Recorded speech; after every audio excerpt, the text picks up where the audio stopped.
This is Sam with Cenco Roofing at 2863, doing a post video for Samson.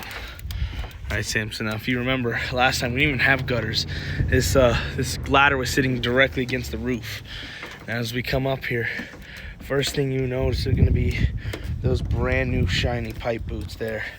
Now, like I said, these are those lifetime pipe boots. They look wonderful. Everything here looks completely resealed like it needs to be. We move our way up here. You can see we have that beautiful ridge vent up here. You can see that nice ventilation installed that's really going to keep the roof at an ideal temperature. And we obviously threw it on all ridges, like I said. And over here, I really want to show you some nice pipe boots on everything we said. Nice and sealed completely. And we have no exposed nails or anything like that. We have our clear sealant on all of that.